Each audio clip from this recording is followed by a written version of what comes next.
my heart were open to things I've never seen, I've never heard, I've never felt before.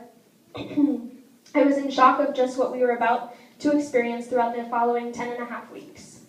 God began to work in my heart through the people of Tanzania and the people of Uganda. God began to reveal his heart as we were seeing the brokenness and as we were feeling the pain.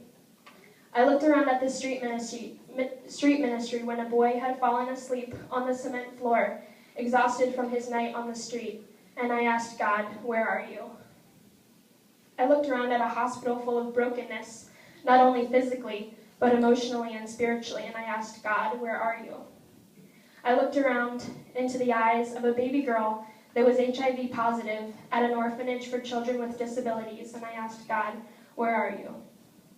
And so I stand before you, humbled by God's grace and goodness. I'm humbled because I'm even speaking in front of you, and I'm here to share with you today that the truth is God was right there. The truth is the phase of getting to know God never stops. The truth is without God there is no hope, and the truth is outreach wasn't at all about me. I'm humbled because there's a lot that I still don't know, but I stand before you today to testify that Jesus is alive. Amen.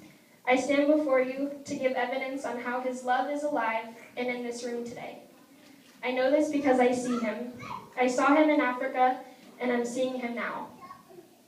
I saw him in my brothers and sisters in Africa, the ones that taught us how to love and to serve when we were the ones coming to serve and to love them. I saw him in the brokenness at the hospital when there appeared to be no hope.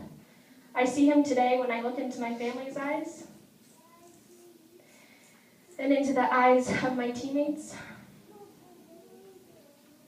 into the eyes of my brothers and sisters here in this room, and I saw him in Africa. Let nothing of what you see and hear about our time in Africa be about us, but instead let it glorify God as we are to be Jesus to people. We are to be his hands and feet. And 2 weeks before we left Uganda, that really clicked. It clicked that outreach was truly not about me. I grew more of an understanding about the kind of missionary I want to be daily, and that is being Jesus to people. To express his heart and to display his love. Of course, learning about God through classes during lecture was amazing, but knowing God through experiences in Africa is what brought so much wisdom. Why did Bradley and I take this step of faith? Because God is so worthy. Jesus is alive. Find him. Show love and be love. Not only go find and see Jesus in people, but be Jesus to people. The same God that chose this team to go to Africa to serve and to love chooses you today. He chooses you to be a daughter of his, a son of his. No matter who you are, no matter what your day's been like, no matter what your life's been like, he chooses and loves you. He says, "Hey, you know that broken clay pot that you see when you look in the mirror? I want to use that for good. I want to mold you into the beauty that I see in you, if you'll let me." He died for that brokenness that we so much see. Ask God for a bit more of his view for you, because it is loved and it is beautiful.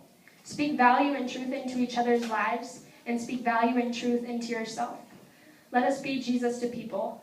It's a love that people are desperate for, and that's what I want to leave with you today. Through DTS, God showed me what kind of disciple that I want to be, that my life would be a reflection of his love. Even after this school, I sure don't have the knowledge of some, and I definitely don't have all the answers. But I do have a heart that is burning for Christ more every day, and that is burning to be a light to everyone I come in contact with. 1 John 1:3 says, "What we have seen and heard, we announce to you too, so that you may have fellowship with us. And indeed, our fellowship is with the Father and his Son, Jesus Christ." I am blessed to have been able to share with you today a bit of what I've seen, heard, and experienced. I know for myself it is a testimony of just how great our God truly is. God is good, and I'm just blessed to daily experience his love, grace, and joy in my life.